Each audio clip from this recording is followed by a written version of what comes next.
ang purihin lamang. Yan lang po ang kaya natin ibigay sa Diyos sapagkat ang lahat ng mayroon tayo ay galing sa Panginoon. Sige po, let us praise the Lord. Purihin po natin ang ating Diyos minsan pa sa pamamagitan ng isang awitin. Hayaan po natin kung paanong tayo ibubusugin ng Diyos sa kanyang pagpapala sa umagang ito. Gayon din naman, busugin natin ang ating Diyos sa pamamagitan ng papuri at pagsasalamat sa kanyang dakilang pangalan. Find mercy in your presence and fullness. Sige po, lumapit po tayo sa Diyos na may kapakumbabahang loob. Lumapit tayo sa Diyos na inaalay ang ating buhay, na tayo ay lumuhod sa kanyang dakilang pangalan, sapagkat yan ang nais ng Diyos na pagsamba. Ang tayo lumapit na may kapakumbabaan, na tayo lumapit ng merong bowing, na tayo ay nagbabaw sa kanyang dakilang pangalan. Yes, napakabuti mo, O Diyos, sa aming kalagitnaan. Napakabuti mo, O Diyos, sa buhay ng bawat isa sa amin. Maraming salamat, Ama. Kaya kulang ang papuri namin, Panginoon. Kulang ang isang araw na ito upang papurihan ka namin, sambahin sa Espiritu at katotohanan. Yes, Lord Jesus.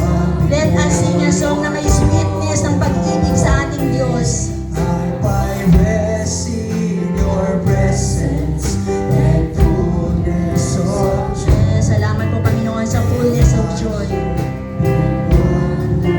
Behold your Salamat po, Panginoon, sa iyong Santong Espiritu na sa amin ay mangunguna. Sa amin nga po ay mangungusap.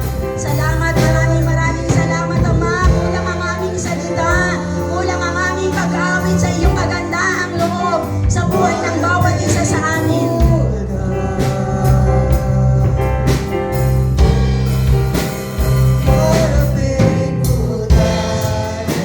Damin po natin ang kabutihan ng Diyos. Napakabuti ng ating Panginoon. Salamat po, Panginoon. Yes. Napakabuti ng Diyos sa atin. Damihin natin ang bawat kabutihan na binibigay sa atin ng Diyos. Namnamin natin ang bawat kabutihan na ating nararanasan galing sa ating Diyos na pinaglilingkuran. Thank you, Jesus. Salamat po, Panginoon, at kami nga po ay malaya nang makakagalaw, malaya na nga po kami makakapag-aral ng iyong salita, at malaya na nga po kami makakarinig ng iyong mga fresh revelation sa umagang ito. Minsan pa, Ama, sa iyong lahat ng papuri, pasasalamat at pagsamba in Jesus' mighty name. Sige po, palakpakan po natin ang Panginoon. Let us give the highest praises and glory to the Lord. Alam niyo po, kulang ang ating lakas, kulang ang ating hininga, kulang ang ating mga buhay, kulang ang ating mga salita, ang ating pag-iyak upang purihin ang Diyos. Amen? Sa isang linggo na nagdaan, gaano kabuti ang Diyos sa atin. Sa isang linggong nagdaan, gaano karaming pagkain ang ating nakain. Gaano karaming pera ang ating nagastos, napakabuti ng Diyos. Kulang ang ating buhay upang ibigay sa Kanya ang pagpapasalamat natin.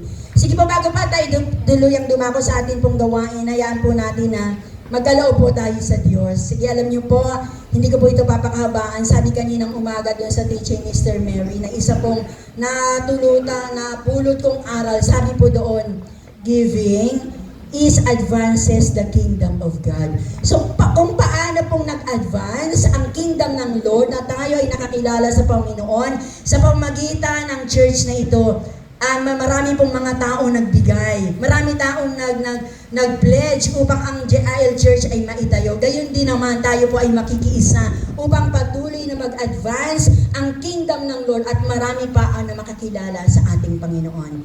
Sige po, salamat po, Panginoon, sa aming mga ihahandog sa umagang ito. Gaano man ito kalaki o kaliit, Diyos, hindi ka nga po, Panginoon, tumitingin sa aming kakayahan, kundi tumitingin ka sa aming mga puso na willing magbigay. Salamat po, Ama. Patuloy po namin pinagkakatiwala sa iyo ang mga pananalapin ito. Nawa, O Diyos, ito ay magsilbing advances for the kingdom of God. At maraming tao makakilala sa pamagitan po ng mga finances na ito in Jesus' mighty name. Praise the Lord. Amen. Sige po, palakpakan natin ang Panginoon. Alam niyo po, without further mga napagtuturo, nung last month po, kung atin pong naaalala, ang akin pong itinuro ay regarding po sa obedience and giving. Alam ko po maraming natuto sa atin. Maraming natuto sa ating kalagitnaan. And even I po, every time na nagtuturo po ako, natututo din po ako. At yun naman ang nais ng Diyos, na ang bawat isa sa atin, sa ating panambahan, sa pag-attend natin ang ating gawain, lagi tayong may natututunan.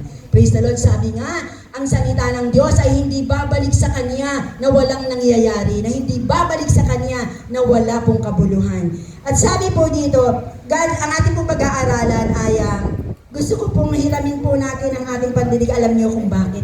Hindi po natin titigilan ang pag-aaral regarding po sa abundant living o sa kasaganan. Hindi po natin yan titigilan hanggat hindi natin yan nararanasan. Kaya wag po tayong magsawa na makinig with regards po sa gawain, sa pagtuturo regarding po sa abundant living.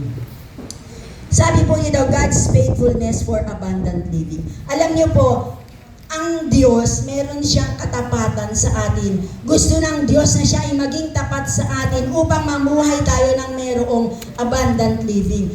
Tinawag tayo ng Diyos, hindi lamang makakilala sa Panginoon. Tinawag tayo ng Diyos, hindi lamang makarating sa langit. Tayo po ay, gusto ko pong itanim po natin sa ating kaisipan, na tayo po ay tinawag ng Diyos upang magkaroon tayo ng masaganang buhay. Buhay na ganap at kasiyasiya, buhay na kung saan magagamit tayo upang maging pagpapala sa iba. Sabi po dito, ano po ba yung abundant living? Ang abundant living daw po is a way of life, isang pamamaraan ng pamumuhay that is full of joy.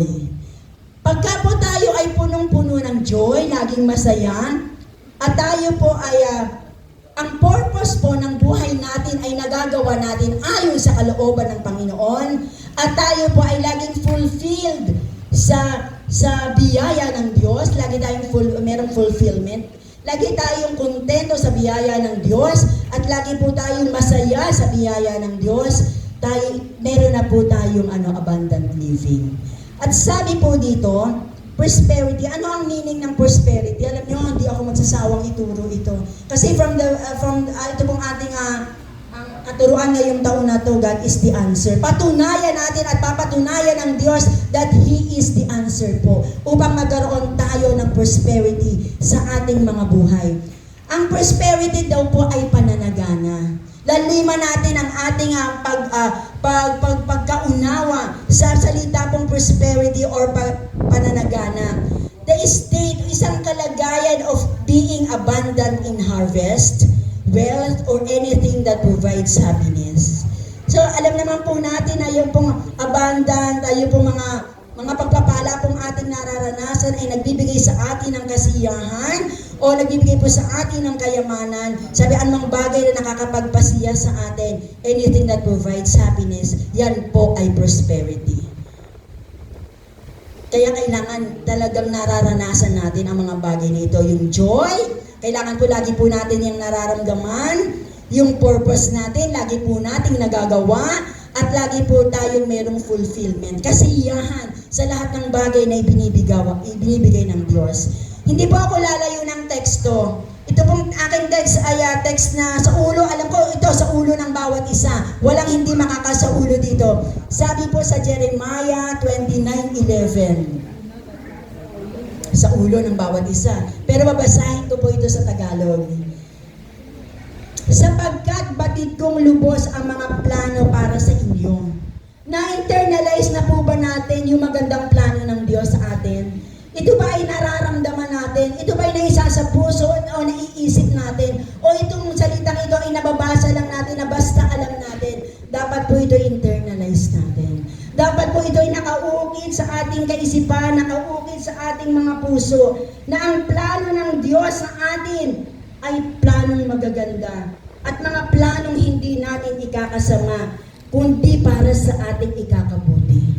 Itanim po natin yan sa ating kaisipan. Na ang lahat ng plano ng Diyos sa bawat isa sa atin, estudyante ka man, anumang kalagayan mo sa buhay, yan po ay para sa ating ikakabuti. At dapat, na matanggap po natin ito. Hindi pwedeng 50 ka na, 60 ka na, hindi mo pa rin nararanasan ang napakagandang plano ng Diyos. Ito po ay isang malaki ng kwestiyon kung ikaw ay senior citizen na, hindi mo pa nararanasan ang magandang plano ng Diyos sa iyo pong buhay.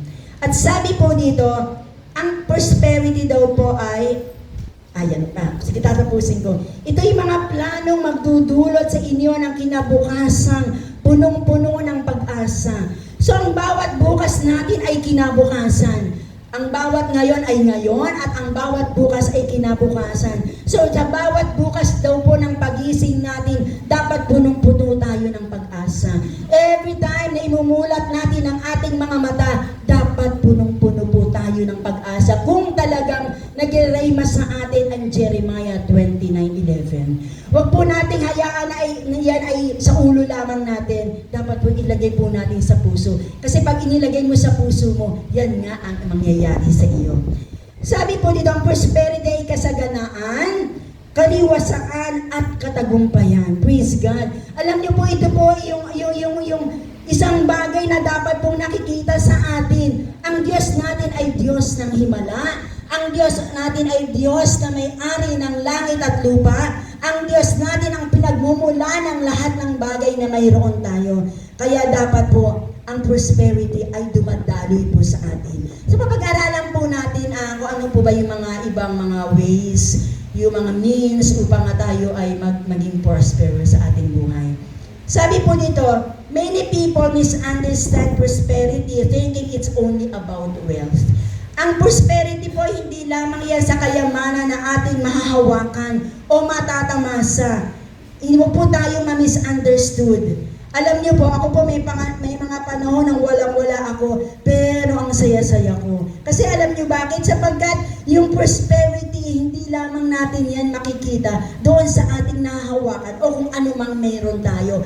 Pag ikaw po, sa kabila ng iyong kasalatan, meron kang full of joy. Ang prosperity po na nanggagaling sa iyo, sa Diyos, ay atin po itong nararanasan. At sabi po dito, true biblical prosperity includes spiritual. Ang tunay na prosperity po, hindi lamang po ito material, kundi nag-includes po dito, including po dito ang spiritual. Kumusta ang ating spiritual? Are we prosperous sa ating spiritual na buhay? Ang ating emosyon, kumustahin po natin ang ating mga emotions.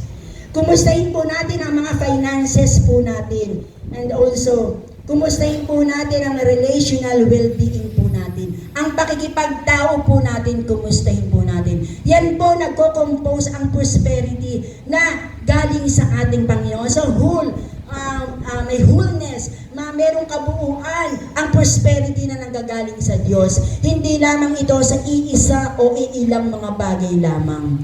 At sabi po doon sa what is biblical prosperity? Sa biblical pong aspeto, kung sa mundo ang prosperity ay kayamanan, pinansyal, pero po sa biblical na aspeto, ano po ang biblical prosperity?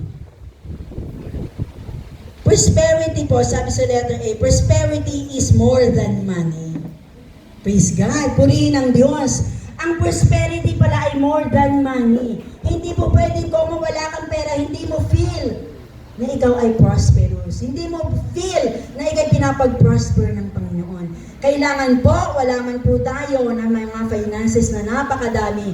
Dapat po lagi natin feel na tayo po ay pinoprosper ng Panginoon. Sabi po dito sa 3 John 1:2, sabi, ang ganda-ganda nito nung nabasa ko ito, sobrang na-touch po talaga ang aking espiritu. Mahal kong kaibigan, yan po ang sinasabi ng Diyos sa atin. Sige po, tanggapin po natin itong sabi ng Panginoon sa ating kalagitnaan. Mahal kong kaibigan, di ba si Jesus ay ating kaibigan? Alam naman natin na si Jesus po ay ating isang tunay at pinakamalapit na kaibigan. Sino po ang naniniwala? Alam ko lahat tayo naniniwala. Bago pa man tayo magkaroon ng kaibigan, naging kaibigan na natin ang ating Panginoong Yesus. Sabi po dito, mahal kong kaibigan, at ito'y sinasabi ng Diyos sa atin. Ininadalangin kong ikaw sana'y nasa mabuting kalagayan. Ganyan tayo kamahal ng Diyos. Ang dalangin ng Diyos sa atin, lagi tayong nasa mabuting kalagayan at malusog ang pangangatawan, tulad ng iyong buhay na espiritual. Praise God. Ang ganda-ganda. Pag pala po tayo, ang kaakibat pala o ang kapatid, pag po tayo ay spiritually prosperous po, spiritually, gusto din ng Diyos na yung ating pong physical ay prosperous din. Tayo po ay malusog at walang sakit at karamdaman. True prosperity includes peace, yung kapayapaan po. Kung meron kang kapayapaan, meron tayong kapayapaan, prosperity na po yan.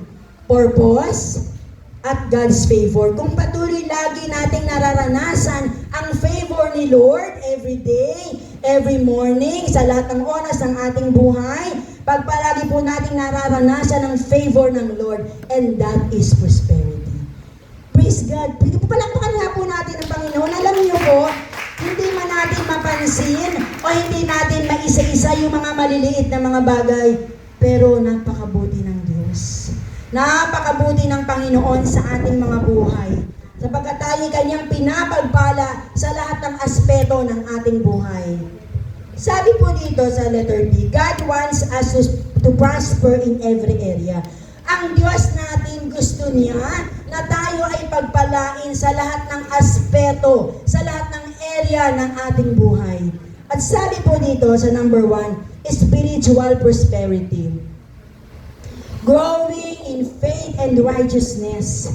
Kaya nga tayo sinabihan ng Diyos na Matthew 6:33. Kaya nga natin sinusunod yung Matthew 6:33. Huwag natin kalilimutan ang gawain ng Panginoon, di ba? Matthew 6:33. Sa ulo naman po natin yan.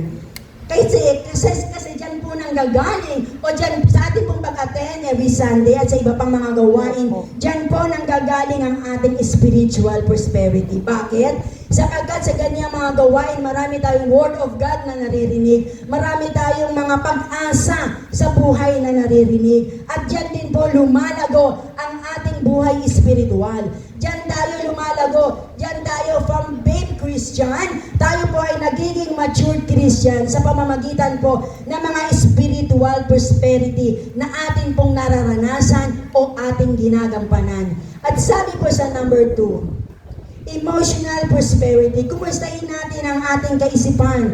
Kumustahin natin ang ating emosyon. Kumustahin natin gaano ba katatag ang ating emosyon. Gaano ka ba nagiging malungkutin? Gaano ka nagiging brave? Gaano ka ba lumalaban sa iyong emosyon? Sabi po dito, sa emotional prosperity po dito sa Philippians 4:7. Living with joy and peace. Nais po ng Diyos na tayo ay mamuhay with joy and peace, na tayo ay laging masaya. Sabi nga, tayo laging masaya kahit wala tayong pera. Praise the Lord. Yun po ay ang emotional prosperity. Living with joy and peace. Yung po tayo ay nabubuhay with joy. Kahit anong kalagayan, tayo ay masaya. Kahit anong kalagayan, meron tayong kapayapaan. Yan po ang isang prosperity na nais ng Panginoon. Sabi po dito sa Philippians 4:7, at ang kapayapaan ng Diyos na hindi kayang maunawaan ng tao ang siyang mag-iingat sa inyong puso. Let us praise to the Lord. Lagi po nating ipanalangin sa Diyos na lagi niya pong ingatan ang ating puso, lagi niya ingatan ang ating kaisipan at makikita ng mga tao. Yung sinasabi, makikita ng mga tao po dito. At hindi nila maunawaan na yung kapayapaan na meron tayo kahit tayo ay anong nararanasan, payapa pa rin po tayo. Yan po yung prosperity, emotional prosperity na meron po tayo. Na lagi po nating alalahanin at lagi po natin na i-practice sa ating buhay. Sabi po dito sa number 3, ayun po yung financial prosperity. Wise stewardship and provision. Kung meron po tayo, ito yung isa sa dapat nating matutunan.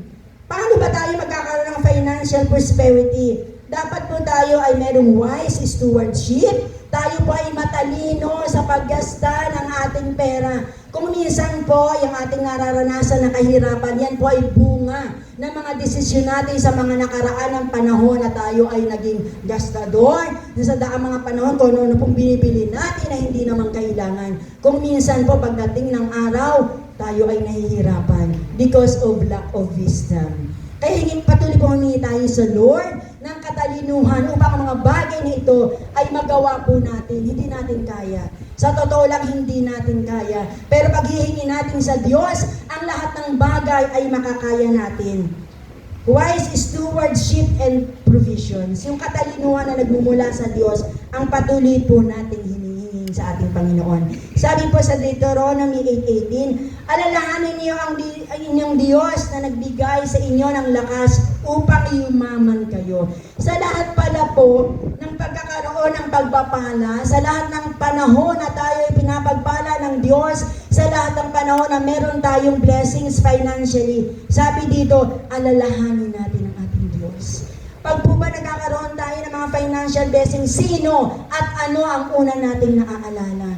Ang sabi ng Lord, upang tayo yumaman, uunahin po natin alalahanin ang ating Panginoon. Please God. Alam niyo po lahat po tayo, lalo po especially ang mga nanay, guilty po tayo dito. Pag po tayo nagkakaroon ng mga financial blessings, ang nauna natin isipin ang magbayad ng bills. Pero sabi, ang Diyos natin ay Diyos na papanibughuin. Ang Diyos natin ay Diyos na seloso. Kaya ang gusto ng Diyos sa lahat ng bagay, uunahin natin ang ating Panginoon. Alam niyo, ang Diyos hindi madamot. Sinasabi niya sa atin ang mga bagay na ito upang ang prosperity ay ating maranasan. Paano natin tayo magiging prosperous kung hindi natin hihingin sa Diyos o hindi natin maririnig sa Panginoon ang ganitong mga bagay? Napakabuti ng Lord. Ang Diyos ay hindi madamot. Hindi kanya pagkakaitan. Kaya nga po nagkakaroon tayo ng pag-aaral. Sister Jerry, ayan na naman, prosperity na naman, giving na naman. Hindi po tayo titigil. Sinasabi ko po sa inyo, hindi po tayo titigil upang ang lahat ng tao sa panambahang ito ay hindi makaranas ng prosperity sa pamamagitan ng kaniyang katuruan. Praise the Lord. Sabi po dito sa number 4, relational prosperity. Kumusta naman po ang ating pong healthy relationship sa ating pong mga kaibigan, sa ating komunidad, sa ating mga kamag-anak? Kumusta po? Ang Diyos talaga, no? Gusto niya lahat ng bagay. Ang Diyos talaga natin ay perfect. Kaya po ang Diyos gusto niya perfecto tayo sa lahat ng bagay. At para makuha po natin ang pangako ng Diyos, we must be perfect. Pero perfect tayo talaga ni Lord. Kahit sabihin natin, hindi natin kaya maging perfecto, pero ibe-perfect po tayo ng Lord. At kaya ng Diyos. Amen? Kung tayo ay willing and able po na patuloy na makinig at sumunod sa ipinag-utos ng Diyos sa atin. Sabi po dito, healthy relationship and community. Ang kaibigan ay nagmamahal sa lahat ng panahon at sa oras ng kagipit ay kapatid na tumutulong. Tayo po, bilang isang anak ng Diyos, bilang kaibigan ng sanlibutang ito, parang ang Panginoon, di ba kaibigan ng sanlibutang ito, nung siya ay namatay sa krusang palad. Tayo rin po, dapat nagkaroon tayo ng katangian na kaibigan tayo ng sanlibutang ito. Meron po tayong healthy relationship sa ating community, sa lahat ng tao, sa ating kapwa, sa ating mga kaibigan, sa ating mga kamag-anak, sa ating mga ka-churchmate. Maging isa po tayong kaibigan na nagmamahal sa lahat ng panahon. At sa oras ng kagipit ay kapatid na tumutulong. Yun po ang katangian. At pag-aandyan na po tayo sa state na yan, tayo nga po ay pinagpala. Sabi nga, paano tayo magbibigay ng pagpapala kung hindi tayo pinapagpala? Gusto ng Diyos na tayo ay pagpalain upang maging pagpapala tayo sa ibang tao. Mukhang mag-overtime ako at magpa-fine ng 100 pesos. Pero sige po, hindi po natin hahadlangan, hindi natin pipigilan ang kaaway na hindi makarating sa atin ang ipinapasabi ng Diyos sa ating kalagitnaan. At sabi po sa number 2, the principles of biblical prosperity. Ano ba yung mga prinsipyo ng Diyos upang magkaroon tayo ng biblical prosperity? Sabi po doon sa letter A, alam naman natin na dapat lang po na palagi natin ipagpatuloy doon po sa mga nakakasama natin na hindi mag-regular, mag-Sunday service. Sabi po ng Lord, seek God first. Ito po ay sinasabi ng Diyos sa atin na palaging uma-attend. At sinasabi din po ito ng Diyos sa mga kapatid natin na irregular na uma-attend sa panambahan ng Diyos. Kung gusto po nating maranasan ang principal, ang biblical prosperity, seek ye first the kingdom of God and His righteousness, and all these things shall be added unto you. Hindi sinungaling ang Diyos. Kaya huwag kang magtaka Hingi ka ng hingi sa Diyos, pero hindi ka napapagpala kasi hindi mo sinisik first ang kaharian ng ating Panginoon. At kasi sa pagsik natin sa kaharian ng Diyos, nakakarinig tayo ng Word of God. Nakakarinig tayo ng sermon. Sabi ng anak ko, Ma, bakit ganyan ka magturo? Para kang palaging naninermon. Siyempre, kaya nga sermon, di ba? Kaya nga sermon. Nagse-sermon po tayo with the Word of God. Amen? Sabi po dito, prosperity starts with putting God at the center of our lives. Magsisimula po ang prosperity kung palaging si Jesus ang center of our lives. Kaya wag po tayong magtaka kung hindi. At gawin na po natin ito. Sabi po sa letter B, work diligently and be faithful. Pagsikapan po natin diligently, pagsikapan natin gawin ang pinapagawa ng Diyos. Yung mga tagubilin niya sa atin, ang Diyos ay may iba-ibang pangungusap sa atin. Ang Diyos ay may iba-ibang panubilin sa atin. Kasi iba-iba naman ang ating pagkatao. Kaya alam ko po sa ating kalagitnaan, iba-iba ang tagubilin ng Diyos. Iba ang tagubilin sa iyo ng Diyos, iba ang tagubilin ng Diyos sa akin. At sabi po, work diligently and be faithful. Kung ano man ang sinasabi sa iyo ng Diyos, sa umagang ito, sabi ng Panginoon, i-work mo yan diligently and be faithful. Yan po ang sabi ng Panginoon sa bawat isa sa atin. Sabi po sa Proverbs 10:4, ang kamay na tamad ay tiyak na magdarahop, ngunit nabubunto ng yaman ang kamay na masinop. Maging masipag po tayo, maging matiyaga sa gawain ng Panginoon o kung ano man ang trabaho meron ka, patuloy kang maging masipag. At hindi po tayo magdarahop. Ngunit magpupunto ng yaman ang kamay na masinop. Praise the Lord! Nakakakilig. Magpupunto ng yaman ang kamay na masinop. Kaya anong dapat? Maging masipag at maging masinop. Hindi ka lang pwedeng maging masipag, kailangan masinop ka rin. Nagsusubi-subi ka para po sa araw na pangangailangan mo, meron kang mabubunot. Kanina po, meron maganda akong narinig sa katuruan ni Sister Mary. Sige, mamaya na lang po. Tapusin ko muna ang aking Be a good steward of God's blessings. Sabi po doon, Proverbs 21:5. Ang mabuting pagbabalak ay pinapakinabangan. Pag daw po ang ating mga balakin ay ayon sa kalooban ng Diyos, pag ang ating mga balakin ay kasama ang Diyos, sabi po ito ay napakabuti. At ito po ang mabuting pagbabalak ay pinapakinabangan. At ito po ay ating papakinabangan. Hindi lamang natin, kundi ng lahat na kung sino mang maaabot ng mga pagpapalang ibinibigay ng Diyos sa atin. Sabi po dito, be a good steward of God's blessing. Maging matalino po tayo na hawakan ang mga pagpapalang meron tayo. Let us start to save. Bukod po, syempre given na yung tithes and offering na yan. Given na yan. Given na yan pagbibigay natin sa gawain ng Panginoon. Given na yan pagbibigay natin sa ating mga nangangailangan. Pero isa pang gusto ng Diyos, be a good steward of God's blessing. Matuto po tayong mag-ipon. Sino sa ating kalagitnaan na may ipon? Praise God. Praise the Lord. Meron. Ayun, gusto ng Diyos mag-ipon po tayo. Huwag po natin sabihin na bahala ang Diyos, bahala ang bukas. Kailangan hindi po tayo nalalack of wisdom. Very pagtuturo ng Lord, very literal. Mag-ipon daw po tayo. Mag-ipon daw po tayo. Praise the Lord. At sabi po dito sa number 3, the power of generosity in prosperity. Yung power, yung kapangyarihan ng ating pong pagbibigay sa kambal ng generosity na ipinangako ng Diyos. Giving, sabi po dito, yung kanina narinig natin, pero hindi na po ako masyadong magtatagal dito kasi kanina, busog na tayo sa katuruan ni Sister Mary kung paano tayo magbibigay. Giving, bakit lagi ang pagbibigay kakambal ng pagpapala? Bakit lagi? Kasi ang Diyos, nung binigay niya ang kanyang buhay, kakambal po noon yung pagpapalang ating natatamasan. The power of generosity and prosperity. Sabi po dito, sa Proverbs 11:25, Ang taong matulungin sasagana ang pamumuhay. Inulit na naman. Kanina narinig natin yan. Huwag po natin yang baliwalain. Huwag po natin yang basta dumadaan lang at nababasa lang namin yan. I-practice po natin yan at gawin natin. Ang Diyos hindi sinungaling. Sinungaling ang Diyos pag tayo bigay ng bigay, pero hindi tayo nagpo-prosper. Pero pag po tayo ay bukas ng bukas, magpo-prosper po tayo. Ang taong matulungin, sasagana ang pamumuhay. So, napansin po ba natin, yung mga taong matulungin, yun po yung masasagana ang buhay.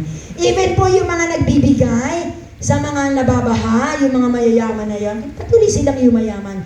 Patuloy at patuloy silang yumayaman kasi sila ay mapagbigay. Hindi po natin pwedeng sabihin, oh, nakakapagbigay yan kasi mayaman yan. Hindi. Hindi ang Diyos nang tumitingin. Kasi tinitingnan ng Diyos habang nagbibigay ka, ano man ang estado mo sa buhay.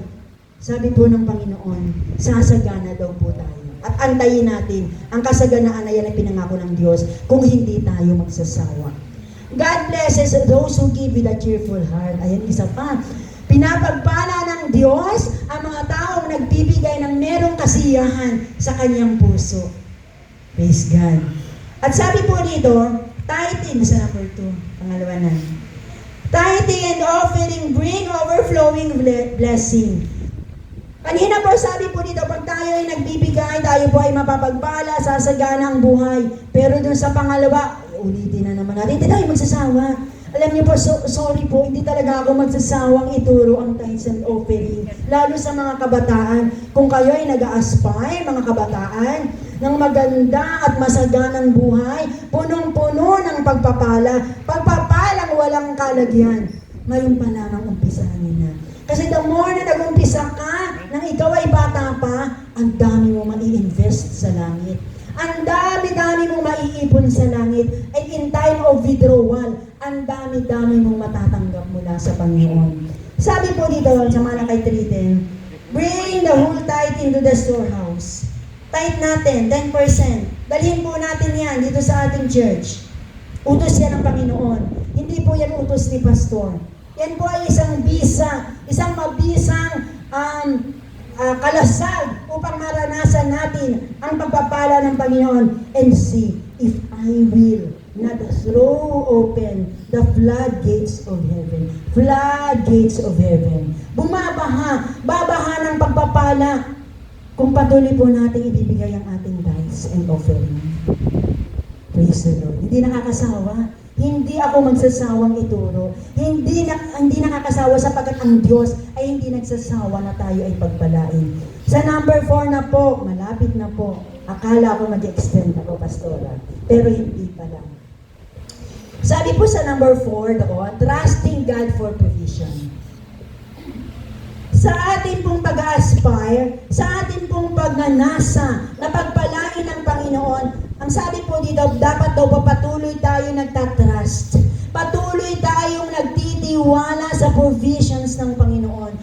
Iba man ang ating nakikita, iba man ang ating natatanaw, pero patuloy tayong magtiwala.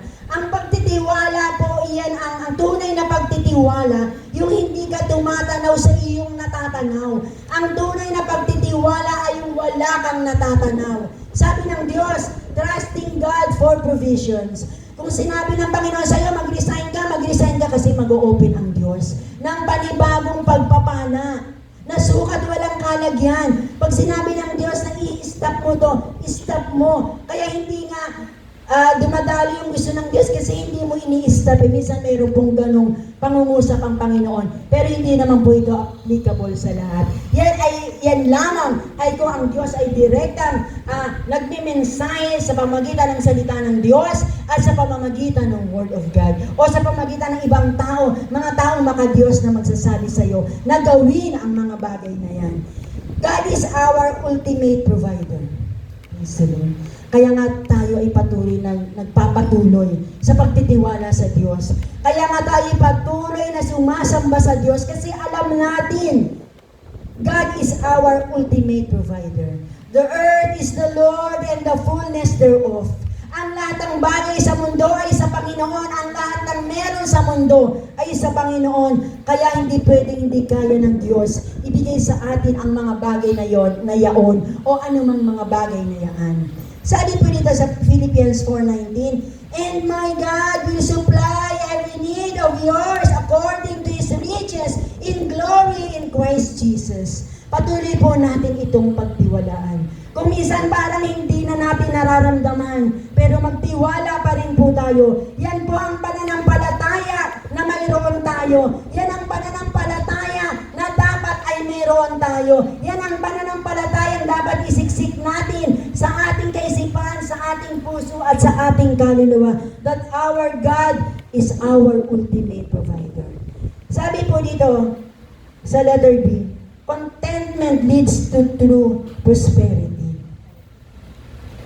Alam niyo po, habang hindi po tayo nakukontento, hindi po natin mararanasan ang salitang prosperity. Hanggat hindi tayo nakukontento sa kung ano mang mayroon tayo, hindi po natin mararanasan ang salitang prosperity. Sabi po dito sa 1 Timothy chapter 6 verse 6, "Godliness with contentment is great." Ang pagka-Diyos na merong kakontentuhan ay isang napakalaking bagay. Praise God. Kung ikaw po ay sinasabi nung ikaw ay maka-Diyos, dapat po meron kang kakontentuhan sa buhay. At dapat po palagi tayo nagpapasalamat doon sa binibigay ng Diyos sa atin, and everything follows.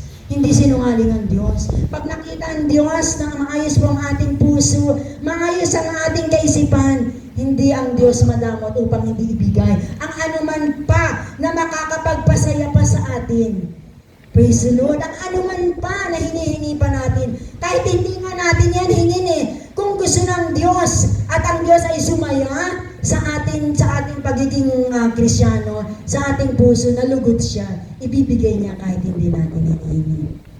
Godliness with contentment is great gain.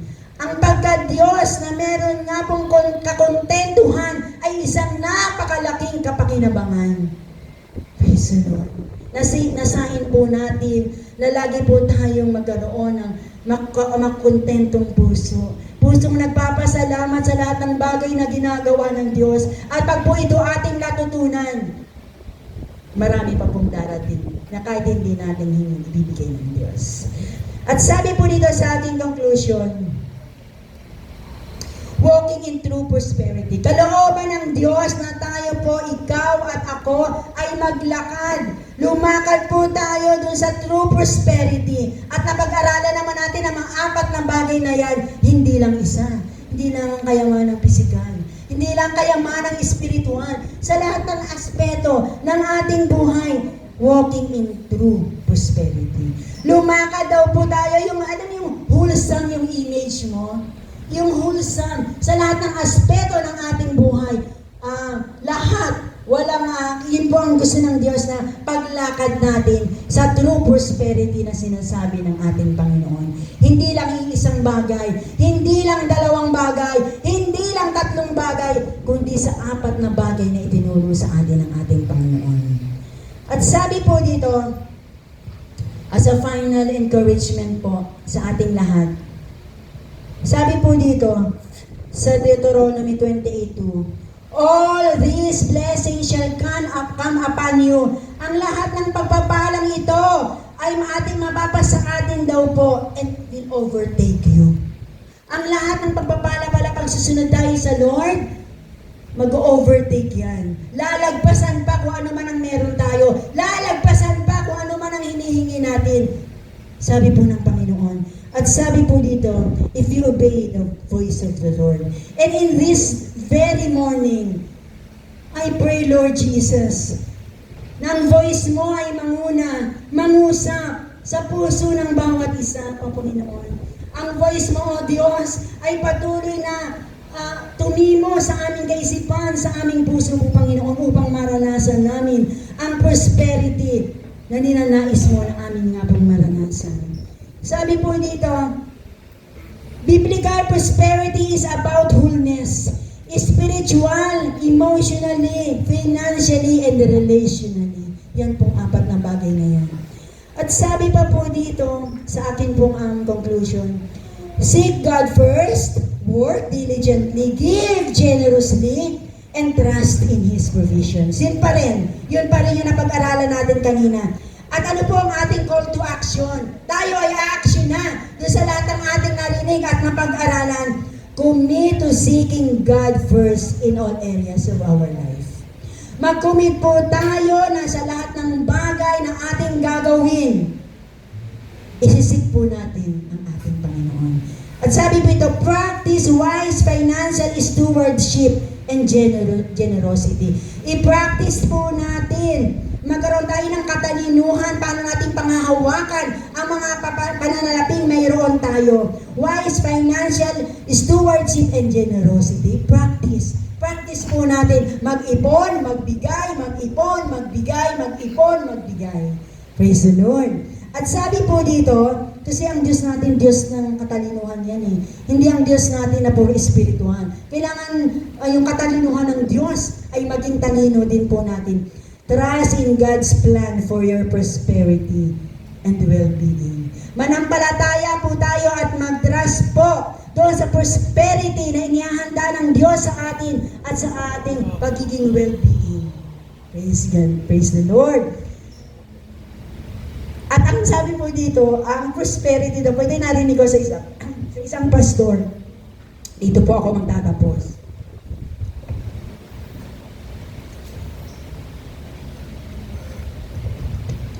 Alam niyo po, pag prosperity pinag-uusapan, napakasarap pag-usapan yan.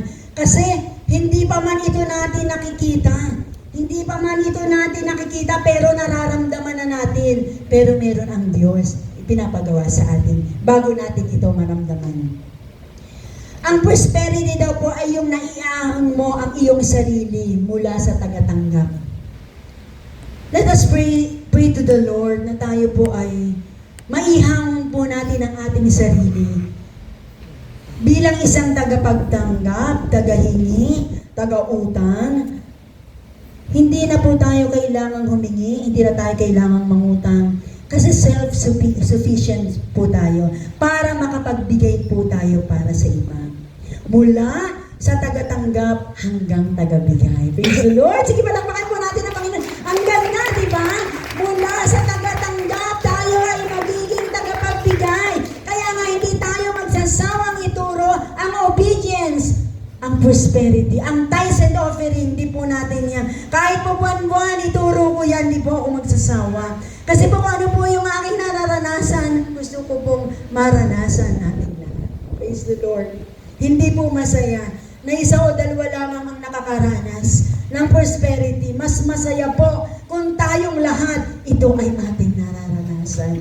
Praise the Lord. At sabi po dito, sinabi din kanina ni Sister Mary dito, the happiest people are the givers.